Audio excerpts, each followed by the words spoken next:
ہند میں انوکھا مرکز تحفظ دین، یہ دین کا ترجمہ ہے مرکز تحفظ دین۔ بسم اللہ الرحمن الرحیم، الحمدللہ رب العالمین، والصلاة والسلام علی سید المرسلین وعلی آلہ وصحبہ ومن تبعہ الی یوم الدین، اما بعد۔ شکیل بن حنیف کا جو دعویٰ ہے کہ وہ مہدی بھی ہے اور وہ مسیح موعود بھی ہے، تو اس کے اس دعوے کی بنیاد پر پوری امت کا متفق علیہ فیصلہ ہے کہ وہ مرتد ہو چکا ہے، اور پوری امت کے جو نمائندہ جماعتیں ہیں اور ان کے جو ذمہ دار ہیں ان کے اس کے اوپر دستخط موجود ہیں۔ دارالعلوم دیوبند سے حضرت محتمین صاحب اور کل ہند مجلس تحفظ ختم نبوت دارالعلوم دیوبند کے جو صدر ہیں حضرت مولانا قاری محمد عثمان صاحب منصور پوری دامت برکاتہم، اور حضرت مولانا خالد سیف اللہ رحمانی صاحب جو اسلامک فقہ اکیڈمی انڈیا کے جنرل سیکریٹری بھی ہیں اور المعہد العالی حیدرآباد کے بانی اور ناظم بھی ہیں ان کے، اور امیر جماعت اسلامی ہند حضرت مولانا سید جلال الدین انصر عمری صاحب دامت برکاتہم، اور حضرت مفتی محمد مکرم صاحب امام شاہی مسجد فتح پوری دہلی، اور اسی طریقے سے حضرت مولانا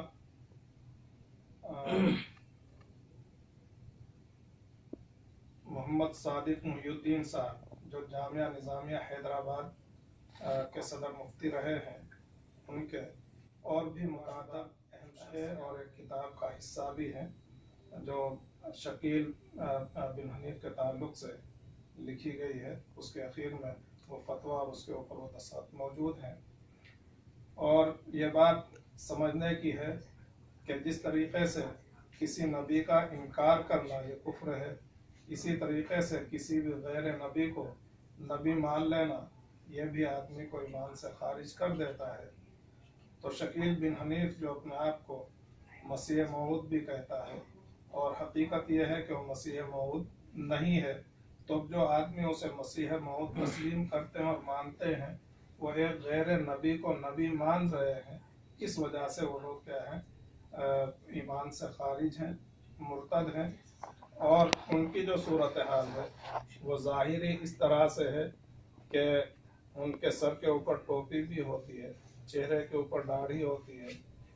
کرتا لمبا ہوتا ہے، پائجامہ اونچا ہوتا ہے، نمازوں کی پابندی کرتے ہیں، عام طور سے صف اول میں وہ نماز پڑھتے ہوئے نظر آتے ہیں،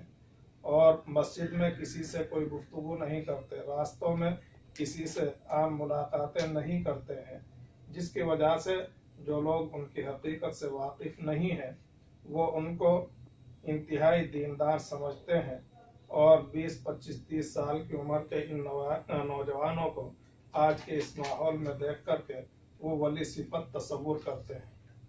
لیکن ان کے اندر سے چونکہ ایمان نکل چکا ہے جس کی وجہ سے ان کا یہ ظاہر ان کے لیے تو مفید نہیں ہے، لیکن جو عوام ہے انہیں گمراہ کرنے کے لیے یہ ان کے لیے نفع بخش ثابت ہو رہا ہے۔ تو اس لیے یہ مختلف پروگرام جو ہیں وہ کیے جا رہے ہیں، اور مقصد جو ہے وہ ان پروگراموں کا یہ ہے کہ ہمارے جو مسلمان ہیں، عوام ہیں، ان تک یہ بات پہنچے، وہ اس سے باخبر ہوں تاکہ ان کے ظاہر کو دیکھ کر کے ان کے دھوکے میں نہ آئیں اور اپنے ایمان اور عقیدے کی وہ حفاظت کر سکیں۔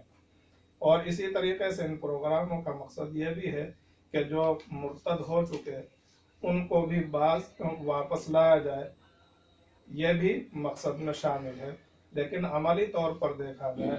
تو ایسا لگتا ہے کہ واپس آنے والوں کی جو تعداد ہے وہ نہ کے برابر ہے. بہت کم ایسی مثالیں ہیں جن میں وہ واپس آنے کے واقعات ملے ہیں،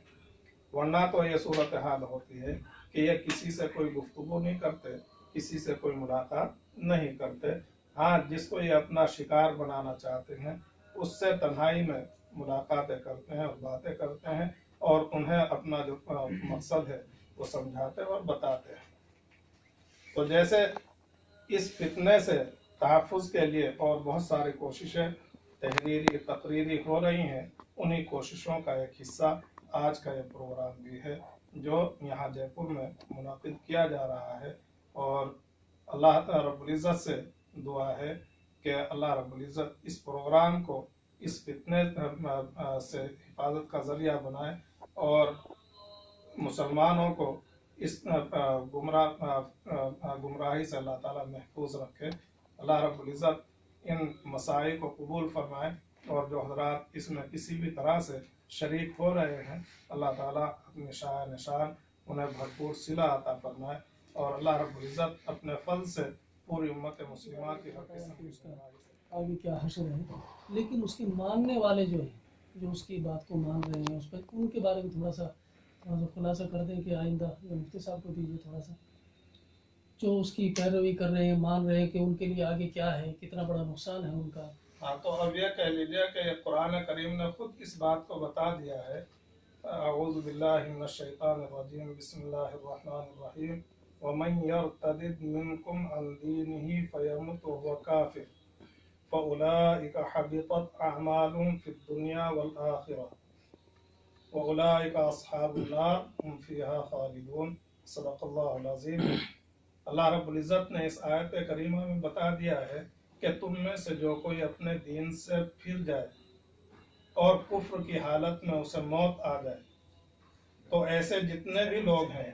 وہ جہنمی ہیں اور وہ اس میں ہمیشہ رہیں گے، کبھی وہاں سے نہیں نکلیں گے. تو اب ایسی صورت میں جب آدمی ایمان سے پھر گیا اور اللہ کے یہاں وہ ایمان سے محروم ہو چکا، تو اس محرومی کے بعد وہ اپنے آپ کو چاہے مسلمان سمجھے، اس کا جو ظاہر ہے وہ کیسا ہی دینداری والا نظر آئے، لیکن آخرت میں اس سے اسے کوئی فائدہ نہیں پہنچے گا. اور وہ چونکہ ہمارے بھائی ہیں اس لیے ہمیں ان کی یہ فکر ہے کہ وہ ایمان کے اوپر رہتے ہوئے ایمان والوں کے گھرانے میں پیدا ہو کر کے مسلمانوں جیسے ان کے نام ہے، اور اس گمراہی میں مبتلا ہو کر کے وہ ایمان جیسی عظیم نعمت سے محروم ہو گئے ہیں. ہم ان کے لیے دعا بھی کرتے ہیں، کوشش بھی کرتے ہیں اللہ تعالیٰ انہیں توبہ کی توفیق عطا فرمائے اور اس گمراہی سے انہیں نکال کر کے ہدایت والا انہیں اللہ تعالیٰ اپنے فضل سے بنا دے. سبسکرائب کریں ہمارے چینل تحفظ دین راجستھان انڈیا کو، اور بیل آئیکن کو پریس کریں تاکہ سب سے پہلے ویڈیوز آپ تک پہنچ